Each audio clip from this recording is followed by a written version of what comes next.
PTI रहनुमा खदीजा शाह की तबीयत नासाज होने के मामले में अहम पेशरफ्त हुई है। अदालत ने खदीजा शाह के मेडिकल और मुलाकात से मुतल्लिक दरखास्त खारिज कर दी। इंसदाद दहशतगर्दी अदालत की एडमिन जज इबरगुल खान ने दरखास्त पर फैसला सुनाया। जमालुद्दीन जमाली हमारे साथ हैं, डिटेल्स बताएंगे। जी जमालुद्दीन जमाली।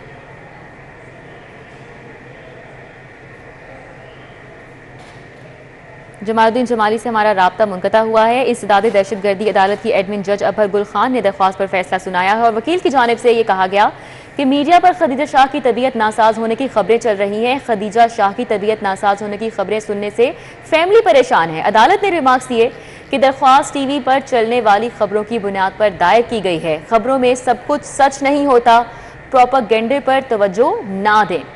जमालुद्दीन जमाली से हमारा राब्ता बहाल हुआ है। जी जमालुद्दीन जमाली। हाँ जी बिल्कुल, खदीजा शाह की जानिब से वकला ने दरखास्त दायर की कि उनकी मेडिकल रिपोर्ट जेल हुकाम से तलब की जाए और मीडिया पे खबरें चल रही हैं, ऐसा मौक़िफ़ इख्तियार किया वकील ने कि खदीजा शाह की तबीयत नासाज है, उसकी खबरों की वजह से फैमिली परेशान है। जिस पर अदालत ने करार दिया कि मीडिया पे तो बहुत सारा प्रोपेगेंडा भी हो रहा होता है, मुख्तलिफ माइंड सेट के साथ चीज़ें चल रही होती हैं, आप प्रोपेगेंडा पर ध्यान ना दें। जेल हुकाम है, वहाँ एक निज़ाम होता है, अस्पताल होता है, पूरा एक ज़ाब्ता होता है, मुल्ज़मान का ख्याल रखा जाता है। और अदालत ने जो मेडिकल रिपोर्ट तलब करने से मुतल्लक जो है खदीजा शाह की जो दरख्वास्त को खारिज कर दिया और दूसरी इब्तिदा उन्होंने ये की थी कि फैमिली से मिलने नहीं दिया जा रहा। तो इसमें भी अदालत ने करार दिया कि हुकूमत के मामलात हैं, पुलिस इंतजामिया के मामलात हैं, अगर तमाम मुल्ज़मान की इस तरह मुलाकात के खुसूसी अहकाम जारी किए जाएँ तो निज़ाम जो है दरम बरम हो जाता है। अदालत ने ये तमाम दरखास्तें जो है खदीजा शाह से मुतल्लक उनको जो है खारिज कर दिया है। जी जमालुद्दीन जमाली हमारे साथ थे, अपडेट कर रहे थे, आपका बहुत शुक्रिया। इमरान खान की गिरफ्तारी पर तोड़ फोड़, थाना शादमान को आग लगाने का केस, डॉक्टर यास्मीन राशिद को जेल से इंसदाद दहशतगर्दी अदालत पेश कर दिया गया। पुलिस की जानिब से डॉक्टर यास्मीन राशिद की नए मुकदमे में जिस्मानी रिमांड की इस्तदा भी की गई है। पुलिस ने डॉक्टर यास्मीन राशिद से तफ्तीश के लिए जेल से तलबी की इस्तदा की थी। अदालत के हुक्म पर डॉक्टर यास्मीन राशिद को पेश किया गया है। तो आपको अपडेट कर रहे हैं, इमरान खान की गिरफ्तारी पर तोड़ फोड़ और थाना शादमान को आग लगाने के केस के हवाले से डॉक्टर यास्मीन राशिद को जेल से इंसदाद दहशतगर्दी अदालत पेश कर दिया गया। पुलिस की जानिब से डॉक्टर यास्मीन राशिद की नए मुकदमे में जिस्मानी रिमांड की इस्तदा की गई। 9 मई वाक़यात के जुडिशल इंक्वायरी और JIT की तश्कील के लिए दरखास्तें। IG पंजाब डॉक्टर उस्मान अनवर की जानिब से जवाब जमा करा दिया गया। सरकारी वकील ने दरखास्त के काबिल समात होने पर एतराज़ उठा दिया। अदालत ने फरीकैन के वकला से कल दलाइल तलब कर लिए हैं। इमरान खान ने इसी नौयत की दरख्वास्त सुप्रीम कोर्ट में दायर कर रखी है। सरकारी वकील की जानिब से कहा गया, वकील पंजाब हुकूमत का कहना था कि सुप्रीम कोर्ट में केस होने से हाई कोर्ट में नहीं सुना जा सकता। दरख्वास्तों में पंजाब हुकूमत, चीफ सेक्रेटरी, IG पंजाब और दीगर को फरीक बनाया गया। शहर के यूटिलिटी स्टोर पर सस्ते आटे का बदतरीन कहर, गरीब तबका रुल चुका है। गढ़ी शाहू धर्मपुरा यूटिलिटी स्टोर पर सस्ता आटा दस्तयाब नहीं है। हरबंसपुरा फैक्ट्री एरिया फतेहगढ़ के यूटिलिटी स्टोर्स पर भी आटा दस्तयाब नहीं है। जल्लो मोड़, मनावा और दीगर इलाके पर भी आटा दस्तयाब नहीं है। हमारे साथ शहजाद खान अब्दाली मौजूद हैं। ताज़ा तरीन क्या सूरत हाल है, उनसे जान लेते हैं। जी शहजाद, बताइएगा।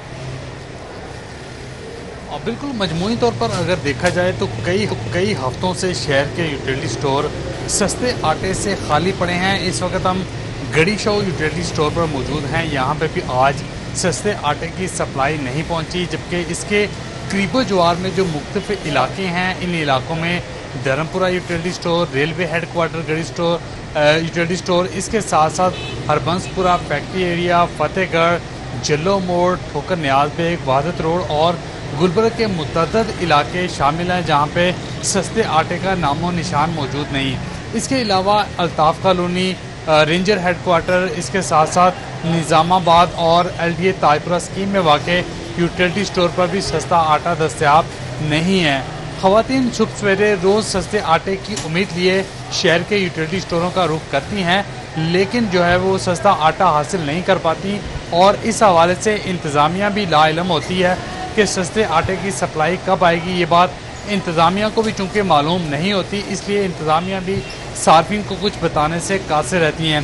ख़वातीन की बहुत बड़ी तादाद सुबह के औकात में ख़ास तौर पर यूटिलिटी स्टोर्स के बाहर आकर कतारों में लग कर बैठ जाती हैं, लेकिन घंटों इंतज़ार करने के बावजूद उनको सस्ता आटा नहीं मिल पाता और इस हवाले से ख़वातीन शिकवा करना है कि आटे की सप्लाई का ना तो कोई वक्त मुतय्यन किया गया है और ना ही इस हवाले से स्टोर्स इंतज़ामियों को मालूम होता है कि आटा कब आएगा। इस वक्त भी जिस यूटिलिटी स्टोर के अंदर हम मौजूद हैं, इसके सामने तकरीबन 1 दर्जन के करीब ख़वातीन सुबह से बैठी हुई हैं। अब भी उनको शायद इस बात की उम्मीद और आस है कि शायद सस्ते आटे की सप्लाई जो सेकंड टाइम में है वो मुमकिन हो सके, लेकिन अभी तक यहाँ पे भी सस्ता आटा नहीं पहुँच सका। और इस हवाले से सार्फिन ये शिकवा करना है, सार्फिन ये कहते हुए नज़र आ रहे हैं कि ज़री मुल्क होने के बावजूद भी सस्ता आटा उनको नहीं मिल पाता। जो हुकूमत के बम्पर क्रॉप्स होने के दावे थे, क्या वो कागजी हद तक महदूद थे जो उनको सस्ता आटा नहीं मिल पा रहा। इसलिए जो सार्फिन है, जो ख़वातीन हैं और जो मर्द सार्फिन, उनकी जानब से वफाकी हुकूमत से ये मुतालबा किया जा रहा है कि एटलीस्ट हुकूमत गरीब तबके का ख्याल रखे और गरीब तबके के बच्चों का पेट पालने के लिए, गरीब तबके के बच्चों का पेट पालने के लिए जो है वो हुकूमत आटे की सप्लाई। शहजाद कनबदाली आपने किया। पंजाब में प्राइवेट प्रैक्टिस करने वाले सरकारी डॉक्टर्स का डेटा मौजूद न होने का इंकशाफ हुआ है। बजट में डॉक्टर्स के लिए नॉन प्रैक्टिस अलाउंस की मद में 7.25 अरब से ज़ायद मुख्तस किए गए। टीचिंग अस्पतालों में कौन प्राइवेट प्रैक्टिस करता है और कौन नहीं करता, डाटा ही मुयसर नहीं है। तफसीलात जान लेते हैं इस मामले पर senior health reporter Zahid Chaudhry से। जी Zahid Chaudhry. Specialized health care की जानिब से एक बड़ा इंकशाफ जो है वो सामने आया है कि पंजाब भर के जो सरकारी टीचिंग अस्पताल हैं उनमें कितने सरकारी डॉक्टर्स नॉन प्रैक्टिसिंग अलाउंस जो है वो वसूल कर रहे हैं और क्या ये प्रैक्टिसिंग डॉक्टर हैं, ये प्राइवेट प्रैक्टिस कर रहे हैं या नहीं कर रहे। और इसका जो ओरिजिनल डाटा है वो ही महकमा स्पेशलाइज्ड हेल्थ केयर के पास जो है वो मौजूद ना होने का इंकशाफ हुआ है।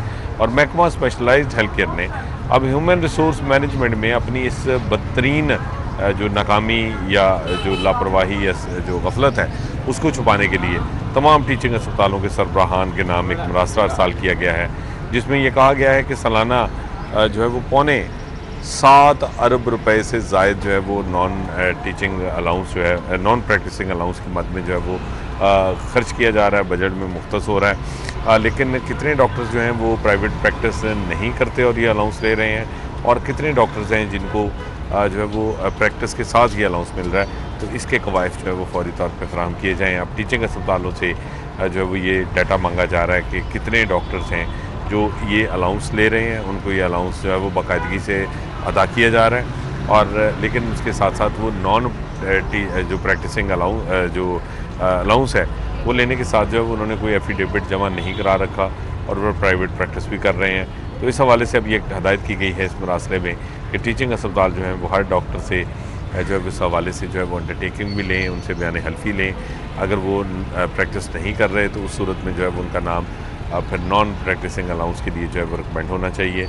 और जो डॉक्टर जो है वो प्रैक्टिस कर रहे हैं उनको फिर ये नॉन प्रैक्टिसिंग अलाउंस जो है वो नहीं दिया जा सकता। इस वक्त जो सूरत हाल है, ज़राए का ये कहना है कि हज़ारों की तादाद में कंसल्टेंट्स, डॉक्टर्स ऐसे हैं पंजाब भर में टीचिंग अस्पतालों में जो कि न सिर्फ जो है वो प्राइवेट प्रैक्टिस भी कर रहे हैं बाकायदगी के साथ, बल्कि इसके साथ साथ नॉन प्रैक्टिसिंग अलाउंस जो है वो भी उनको जो है वो अदा किया जा रहा है। और नॉन प्रैक्टिसिंग अलाउंस जो है वो उनको मतवातर ये अदा करने से ख़जाने को बड़े पैमाने पे जो है वो इस वक्त ये गुज़श्ता कई सालों से नुकसान पहुंच रहा है। लेकिन महकमा स्पेशलाइज्ड हेल्थ केयर ने अपनी इस ह्यूमन रिसोर्स मैनेजमेंट पर कभी माजी में तवज्जो नहीं दी। अब उसको ये आखिरकार ख्याल आया और अपनी ये गफलत छुपाने के लिए अब ये तमाम तर्जुमदारी टीचिंग अस्पतालों के सरबराहान, मेडिकल कॉलेजेस, यूनिवर्सिटीज़ के सरबराहान। बहुत शुक्रिया जाहिद चौधरी। अब आपको बताएं कि सरकारी स्कूलों में साफ पानी मंसूबा भी कागजों की नज़र हो गया। शहर के स्कूलों में ताहार फिल्ट्रेशन प्लांट नस्ब ना हो सके। जुनेद रियाज से डिटेल्स जान लेते हैं। जी जुनेद रियाज।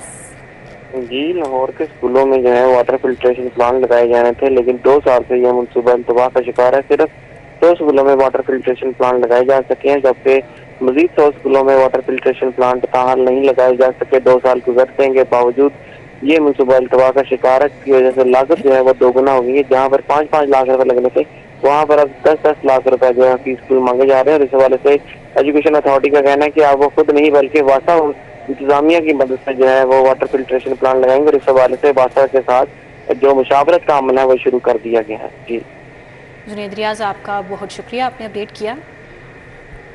सोई नदरन गैस कंपनी में मटेरियल की खरीदारी में करोड़ों की बेज़ाब्तगियों का इंकशाफ हुआ है। स्लो मूविंग और नॉन मूविंग मटेरियल की बुनियाद पर 36 करोड़ की खरीदारी की गई। तफसीलात जान लेते हैं इस मामले पर शाहिद नदीम सिप्रा से। शाहिद सिप्रा, बताइएगा।